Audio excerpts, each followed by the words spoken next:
Hello, everyone, and welcome to the Courage Counts live stream. I'm Patrick Shelton, the show's producer. Interaction is crucial for today's stream, so please locate the chat function below and get ready to participate. We have lots to talk about. The show will begin very shortly.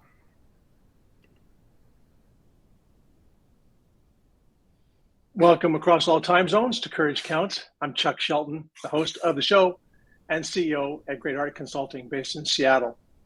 This live stream is an expression about why our firm exists: to develop inclusive leaders and courageous cultures, equipping people to lead through diversity, equity, and inclusion from any role. We broadcast Courage Counts each month, 2 times on Wednesdays, and yes, it happens from my kitchen table. We launched 2 weeks ago and learned a few tech lessons, so this show will cover the same theme with a larger audience and a much more robust chat. This show is for people who want to lead more inclusively, including white men. We all need to find our courage so we can grow our results and our careers and our organizations. You may have correctly identified me as a white guy. Inclusion means everyone's in. Courage counts because it helps us solve the pain and secure the gain so that diversity, equity, and inclusion serve as effective sources of leadership action. That's why we define courage like this. Courage is the ability to care and to act when facing fear, difficulty, pain, or danger. Courage is the ability to care and to act when facing fear, difficulty, pain, or danger. To lead inclusively is a fearsome and difficult challenge. The ways we humans handle our differences and can produce pain and even danger. In organizational life, courage counts because risk is something that every company manages. Courage is personal. Courage is professional. Here's how we come at courage counting. Each episode has a theme. Today we're digging in again to how to lead inclusively by owning your story. We'll keep in mind that in every identity group, again, including white men, there is a huge variation in intersectional identities by sexual orientation, religion, age, nationality, and many other identity points. And while we're talking about courage, remember that people who deeply experience disadvantage are already showing up with remarkable courage at work and across their lives. Patrick Shelton is with us as our producer. Yes, intriguingly, he is my son, and as a great-hearted professional, he brings much of the creative talent behind the show. He may be with us again on screen when we get to the interactive part of the show. Thanks, Pat. There are a few things you need to know about how each episode operates. We respectfully observe these 2 ground rules. We are here to build relationships of trust and accountability and get things done together. And we're not here to make ourselves right and others wrong. This way of operating prioritizes care in human relationships and right action over expressions of disrespect and discrimination we so often see today and maybe sometimes tempted towards ourselves. I encourage you to borrow and use these 2 ground rules with teams you're on and in courageous conversations that you're part of. The practical implication of these ground rules for the show: any trolling will be moderated.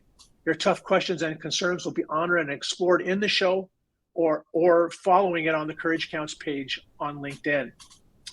We invite you to vigorously participate in the chat function.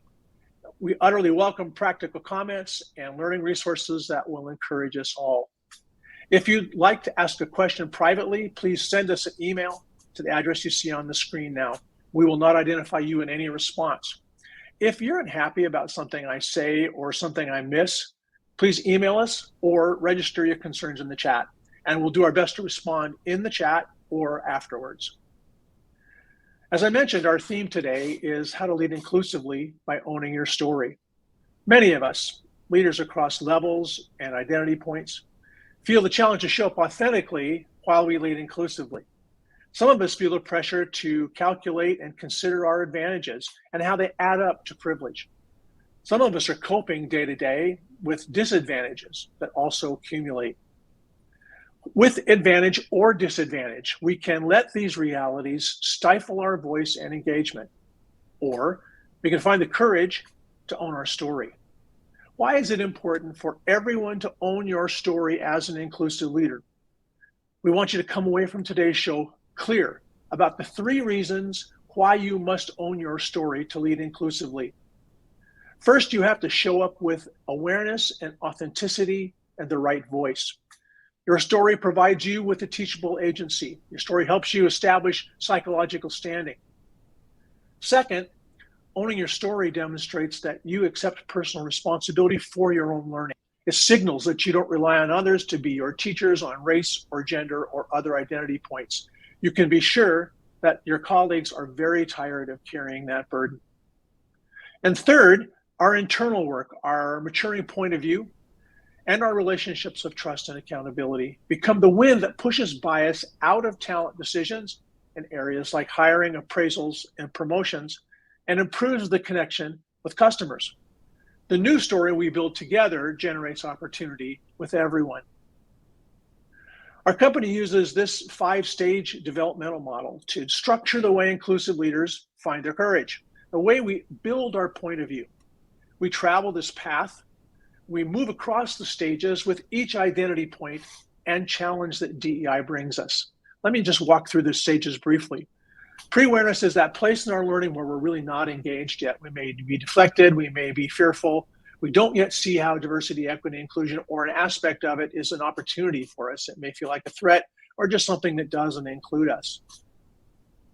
Interest and necessity is that moment and that season of awareness where we start to suspect by virtue of it being required of us or because we're intrigued that there are things that we need to learn here.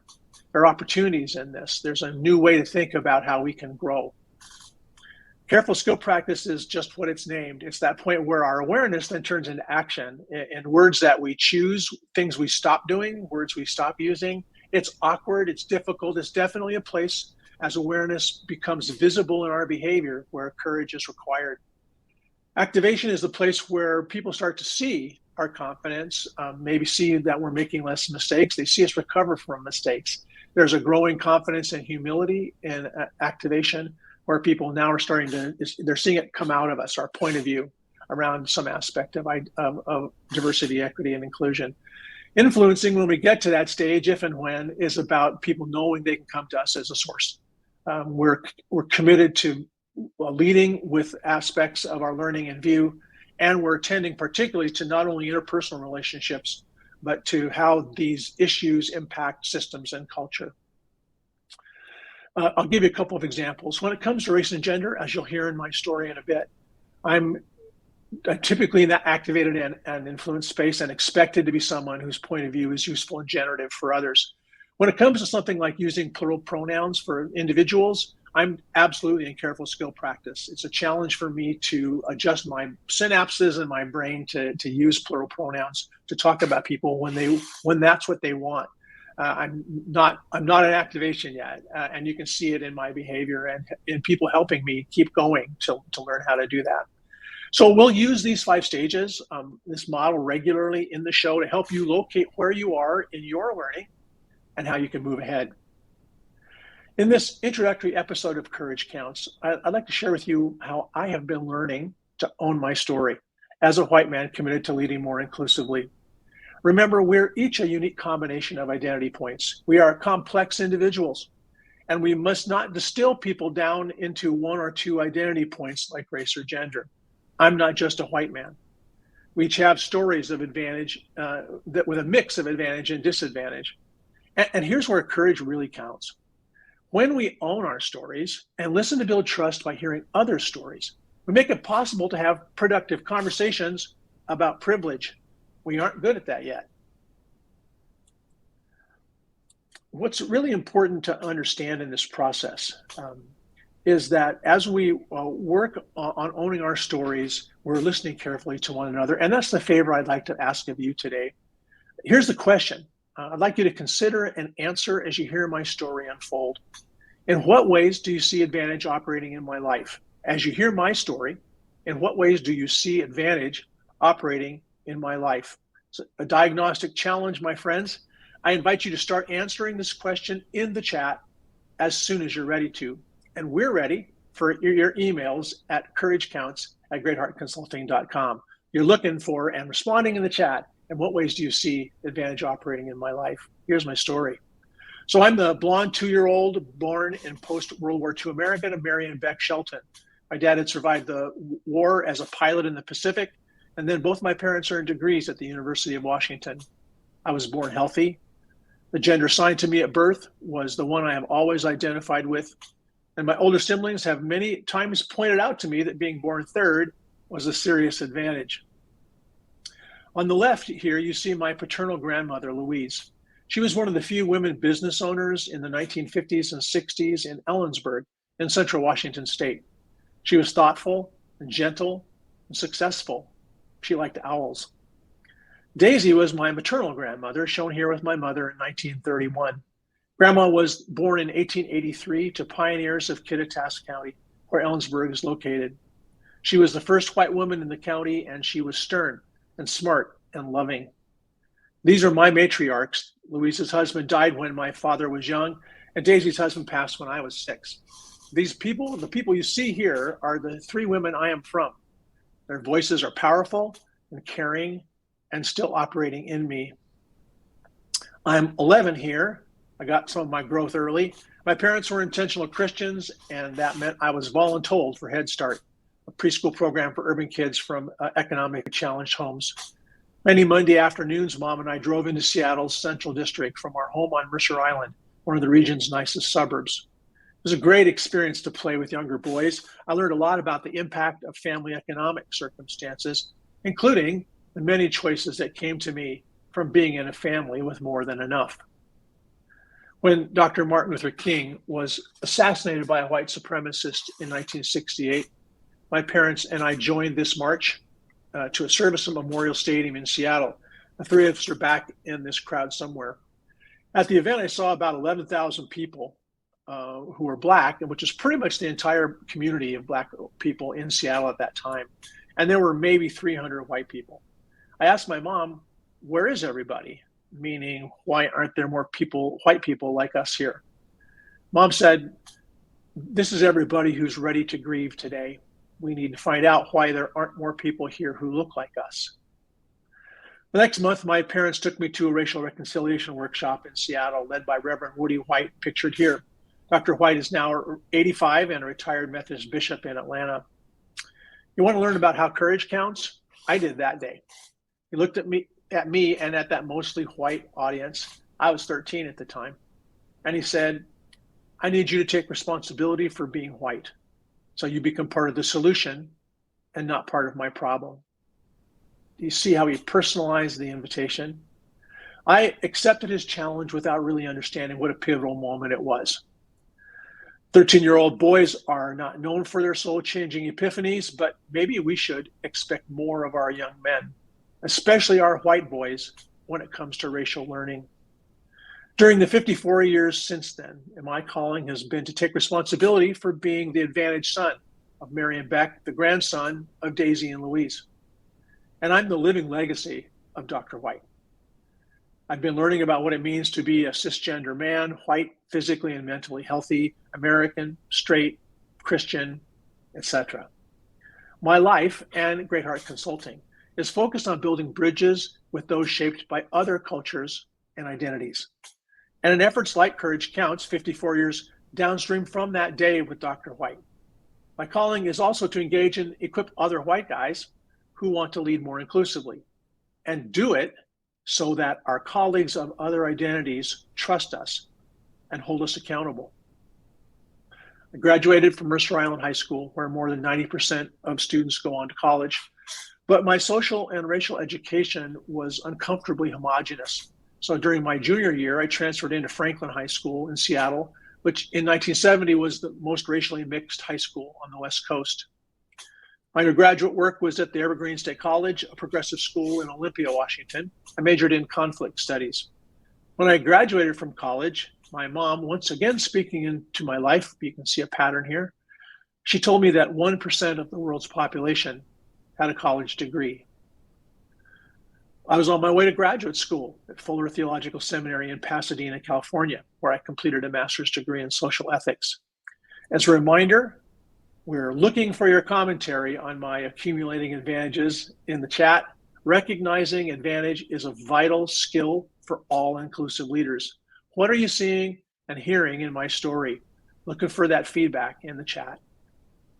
At age 24 and very much the peace and justice activist, I imagined that I could dream something big and help it happen. I came up with an idea for a national conference of Christian leaders, coming from a variety of viewpoints, to convene for 3 days in Pasadena for a national conference to discuss the church and peacemaking in the nuclear age. 4 years later, because of an amazing team of others in their 20s, 1,500 people arrived, including a U.S. senator, retired generals, senior denominational officials, and many pastors and lay leaders. Here's the brochure, and here's how the article on the event appeared in the New York Times. It was a powerful lesson for me in my 20s, learning that I could be instrumental in important outcomes. Later that same year, 1983, I got the chance to lead a refugee resettlement program across California. Yeah, that's me in the middle, in the light suit and the mustache. This was the team in Garden Grove, California, and we had offices in San Diego and San Francisco as well. It was a wonderful and challenging experience for me in multicultural management when I was 28 to 32 in age, building a point of view around differences in education and culture, religion and race, and especially language and economic opportunity. Jump ahead 20 years, this portrait was our family's attempt at a serious Vanity Fair look. I'm 52 here, still got the mustache. Along the way, my partner earned her PhD in clinical psychology. We were deeply fortunate to bring our daughter and son into the world. Today, now in their 30s, they are gifted and doing well. Pat, as I mentioned, is the producer of this show. Our daughter is an attorney and along with her partner has 2 children, about whom I am extremely enthusiastic. My spouse and I will celebrate our 46th anniversary this month.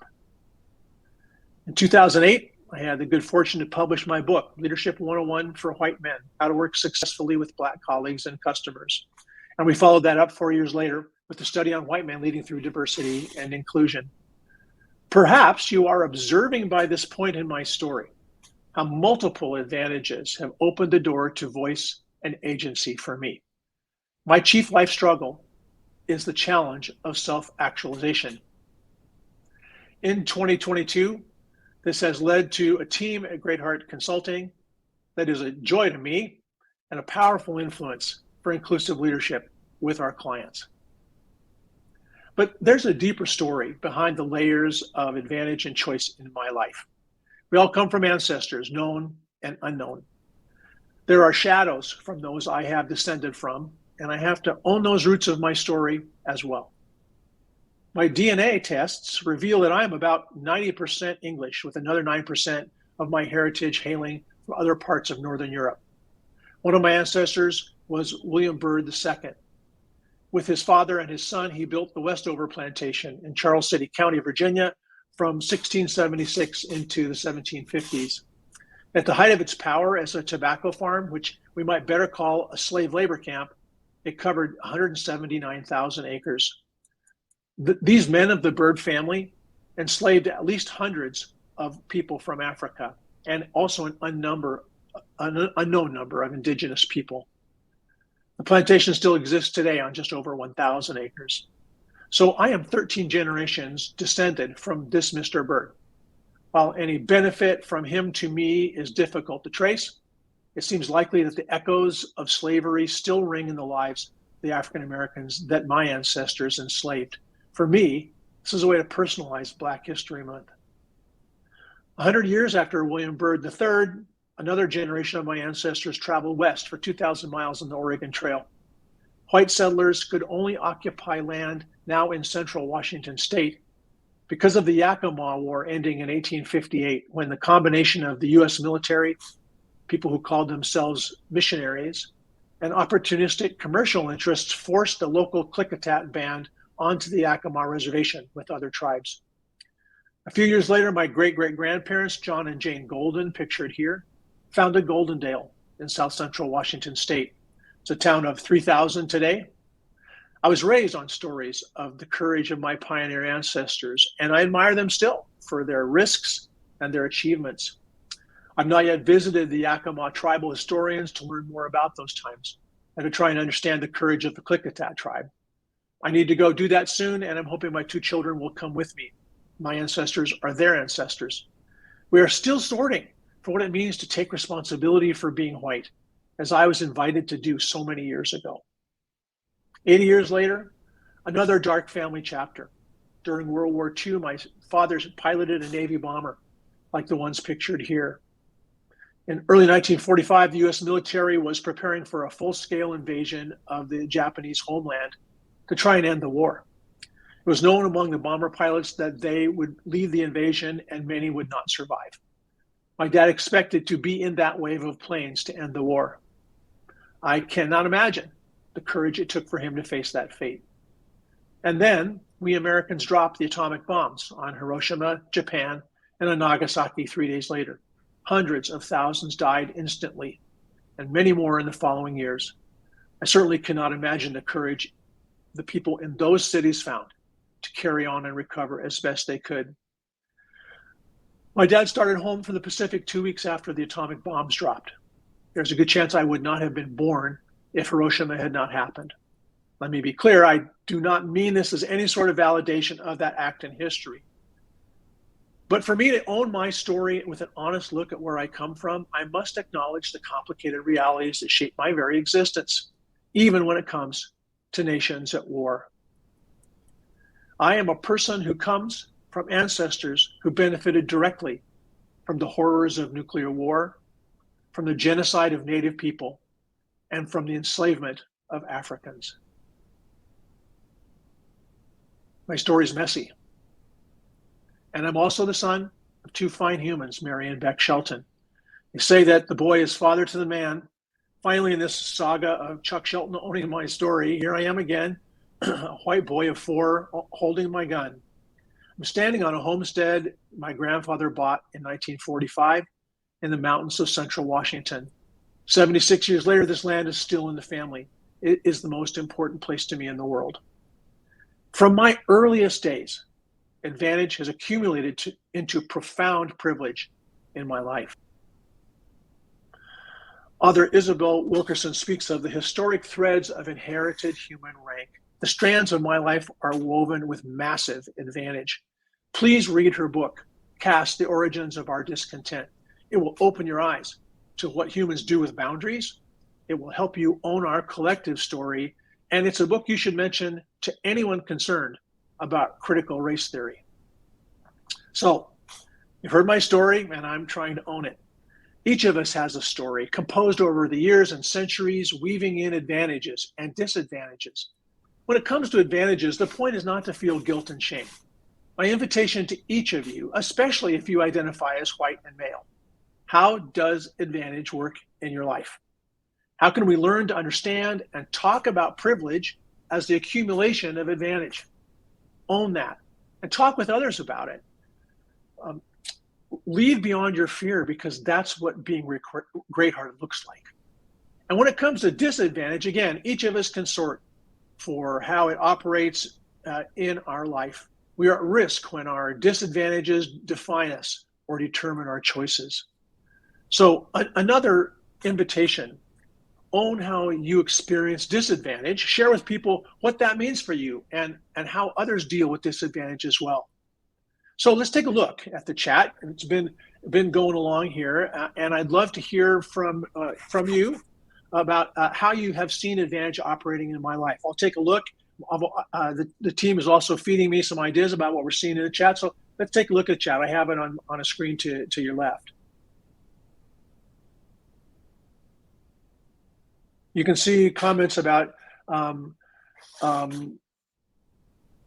deflection and the challenge to sort through. One of the things that's interesting and an experience for me in the process of doing the show is sorting through the choices that I've made or that were made for me that shaped the advantages, like the family I was born into, being born into, and economic circumstances. Some of what you heard in that storyline for me around my advantages, being physically healthy.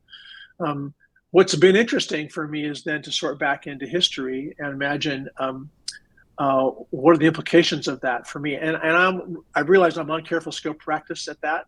I'm pretty clear about my own story and learning more about it as people speak into it, and as I hear other people's stories. What I'm still sorting for is what are the implications? What do I do with the facts of the places that I come from? One of the reasons I think we've learned to talk about privilege is the accumulation of advantage and disadvantage aside that advantage sort, is that when we talk about privilege without defining it clearly and generatively, it can put people on their heels. And certainly I think for people who come from multiple accumulated advantages, who have a lot of privilege, when having privilege feels like it's an accusation, that's hard for us to get at. It's hard for us to respond to well. So I think one of the reasons why this approach to advantages and disadvantages can lead us to conversations about privilege is that it gives us the chance, to maybe take some of the punitive feel out of the conversation that we have and change how we do it. Let's keep looking. I hope you're looking at the chat, and I'm watching as well. Language privilege, speaking without an accent. So many different variables, and I think that's part of the takeaway I hope you come away with from today, is owning our story is deeply personal. It's us reflecting on our life. It's us reflecting about the disadvantages and how those accumulate for many people as well. Of course, everybody has a mix of advantages and disadvantages, but the balance and the story and the way it's constructed with advantage and disadvantage, I think is a really crucial part of personal responsibility.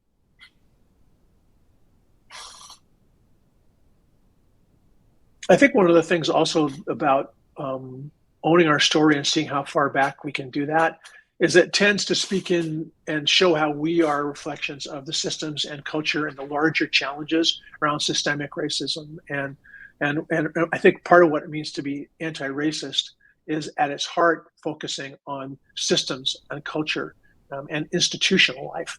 And for me, at least, when I look back at the ways that my own story, my own ancestors, my own opportunities that were in place when I was born are reflections of economic circumstances. And then to get into the conversation of people who have very different lived experiences, including other white guys. Let's make sure we're clear about that.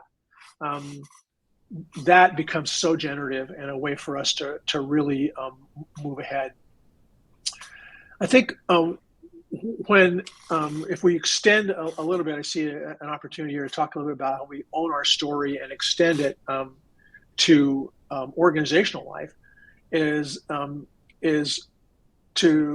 see it, for example, in some organizations that are still responding to the ways that companies, for example, I think companies in Germany that have had to respond to being part of the Holocaust, to the kinds of accountabilities we see now to organizations that are saying, we want you to speak into voting rights in Georgia and to social issues, and where are we on Black Lives Matter. So there's an accountability, and I think it connects directly to our embrace of redefining leadership for us around being inclusive. There's a new accountability from employees and from customers around how we deal with these issues. I think I want to move on. Thanks for the reflection. Appreciate your diagnosis of the advantage that you see in my story. And I want to shift a little bit and move towards the conversation, particularly with folks who are participating in the show today who identify as white guys. I'd like you to find your courage, and in the chat, if you identify as a white man, how do you see advantage operating in your life? I acknowledge disadvantage certainly is in all of our experiences, but let's cue in for those of us who identify as white. And I'd love to see in the chat, for those of you who do identify that way, what are some ways that you see advantage operating in your life right now? Let's be looking at the chat. And for those of you who are white guys, let's do some typing here. Let's find our courage. I'm interested in how you see advantage operating for you.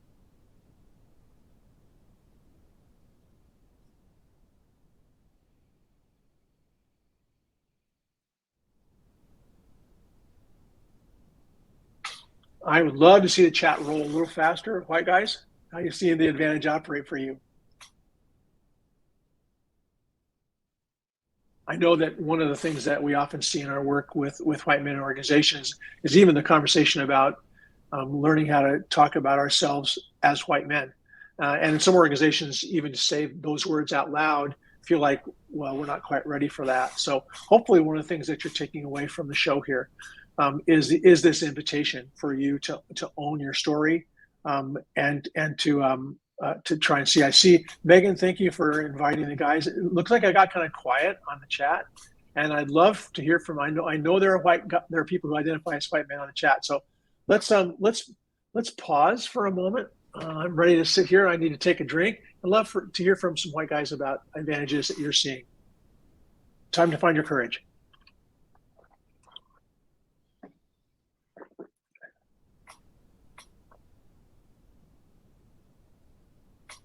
Nice. So see from Mark, there's so many ways to see advantage. It's hard to narrow it down. That's interesting. See from Julian, trusted by default. People are ready to hear your voice. From Jeff, being in a majority in the workplace, and that choosing to be different, is a choice instead of just by showing up at work. It's one of the my key lessons in all this work is that part of the architecture of the accumulation of advantages and privileges for those of us, and it's not just white guys, but that's the question on the screen right now. For those of us who are identified as white men, is that we are earlier in our stages of delivering our point of view. So even when I put a question like this up with the story that I just told, and hopefully the way I'm modeling it, it's new territory for us as white men to sort for how we build our point of view. And I just mentioned the idea of psychological standing, and then we can move on to the next question.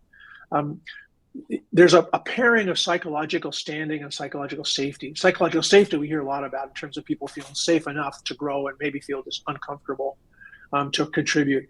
Psychological standing is that idea that our voice matters and counts. And one of the strangest impacts of deflection and disengagement of pre-awareness on the 5 stages is that we often have imagined diversity about being about other people, and we essentially not included ourselves in diversity, equity, and inclusion.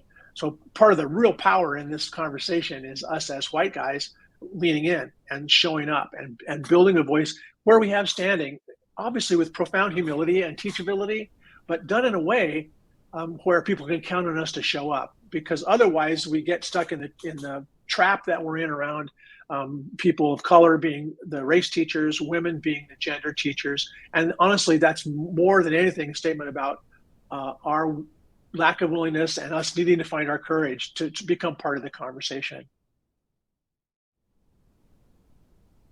A couple other things we see from Shelley on the chat for her experience as a white woman. She, as a white person, recognizes that she doesn't have to think about race as well. Certainly been a lesson for me in the last couple of years during this time of racial reckoning, how we as white people have work to do, and that white women and white men have some different work to do. White women often have a deep experience about genders and aspect of identity that they need to sort for, and they often aren't in any more advanced point of view around race than white men are. Thanks. So let's move on. I think I'd like to widen the conversation here to people who identify otherwise. So let's look at this question. If you identify as a person of color, a white woman, or a person with an identity beyond the gender binary, how do you see advantage or disadvantage operating in your own life, especially at work? We've seen a couple of those comments already, like Shelley's just recently. If you identify otherwise from our first question in these categories, how do you see advantage operating in your own life? Love to see see in the chat what you're thinking about in terms of advantage and disadvantage for you at work.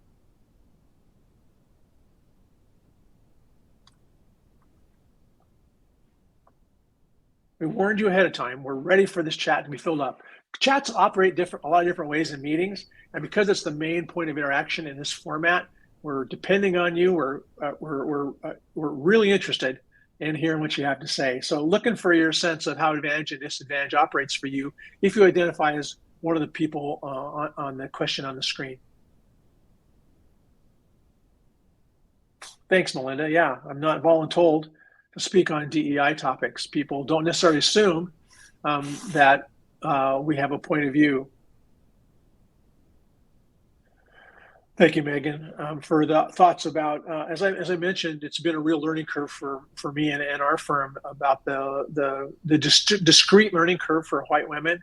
I have experienced fairly regularly over my career because I seem to be a white person ready to talk about whiteness from people of color, and particularly women of color, kind of taking me aside and say, you really need to talk with the white women because they're assuming like a sisterhood and a similarity. And there's a challenge for me because I can only speak into the experience of white women to the degree that we share whiteness. And so we found in the kind of people of color, white women, white men construct, which is certainly a core part of the learning inside the United States, that there's really important work that each of those audiences need to do. And obviously, if we say people of color, as soon as you say it, it breaks down because the number of cultures and the mix of people inside that formulation is there's plenty of work to do among cultures that are in that formulation as well. So our words, we have to have our words, but they don't necessarily hold up very long. It's so much is about the conversation, and that's true with advantage and disadvantage as well. You can see from some of the comments from white women in the chat, that differentiation between learning along the gender side, but not necessarily, but realizing, like for many of us as white men, that there are prices we don't pay for having white skin.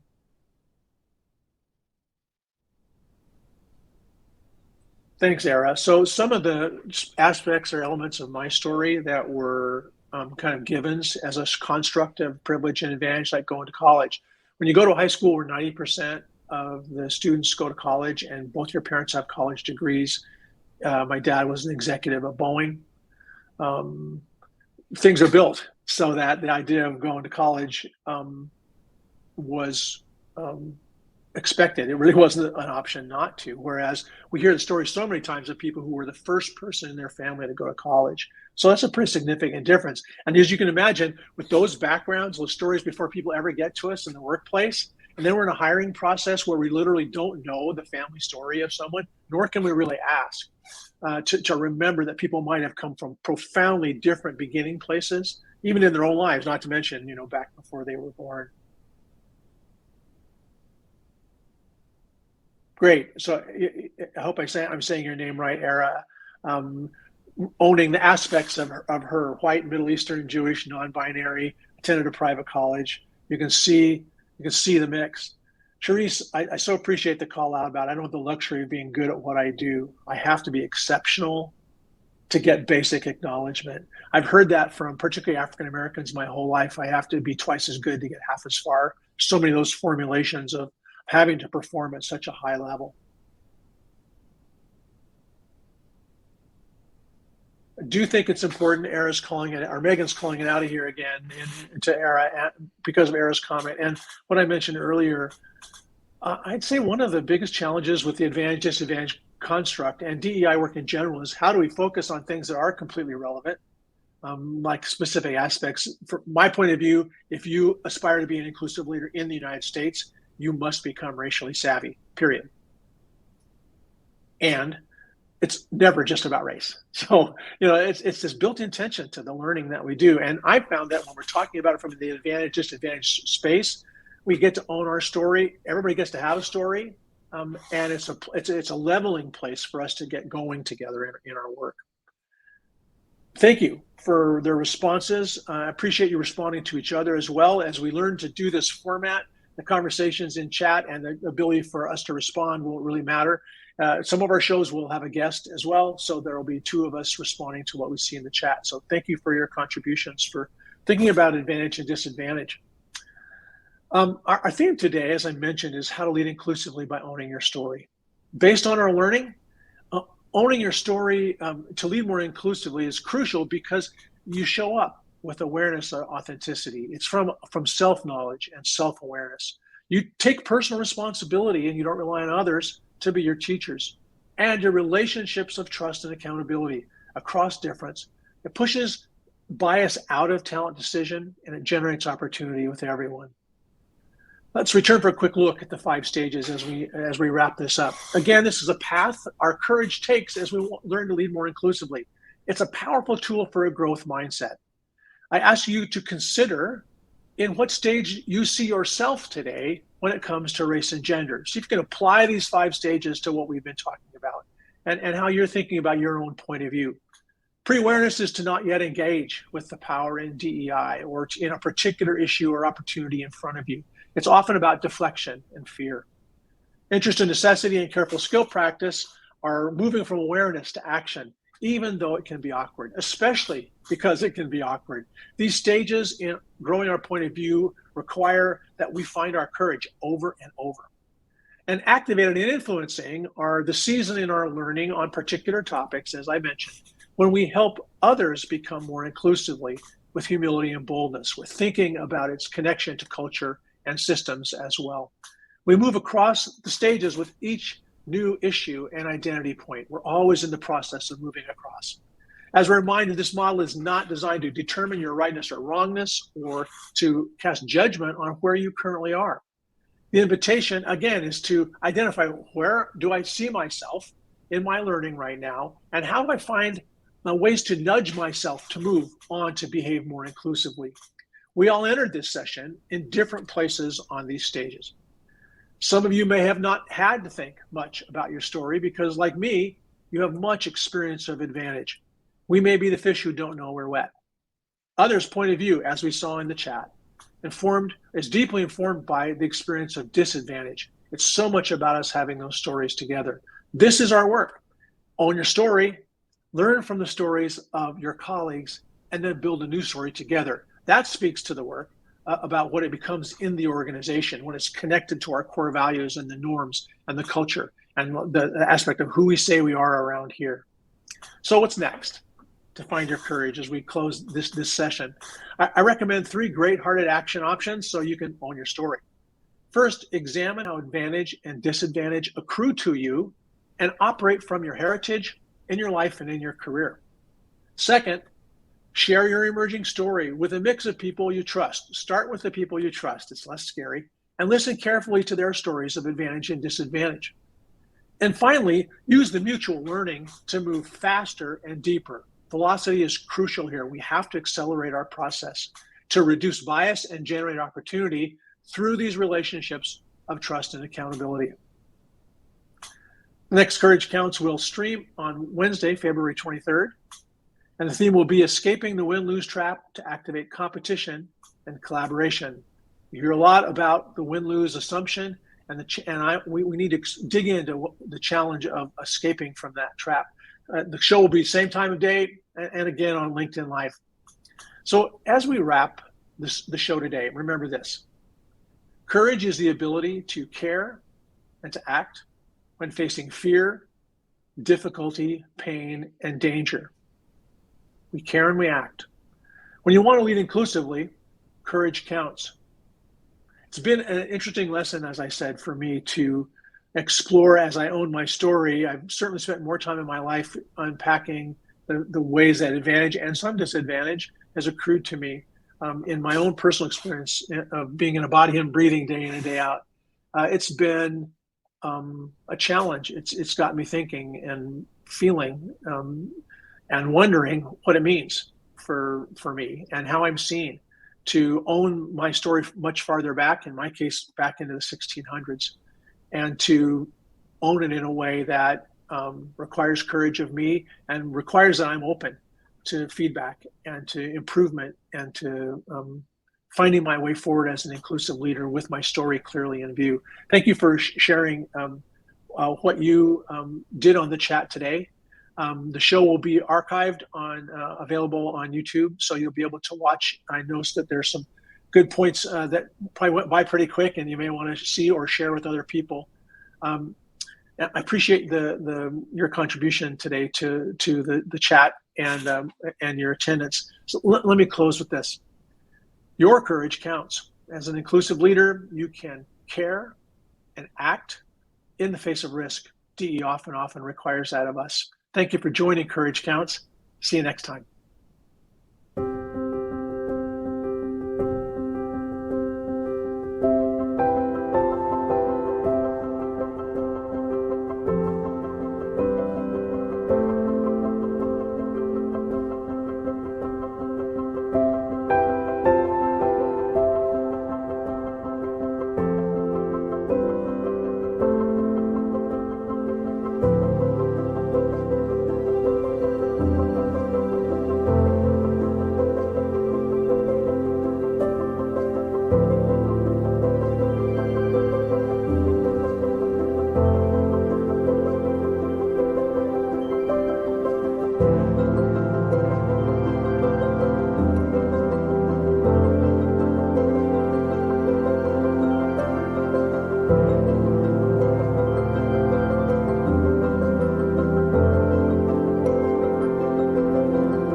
you.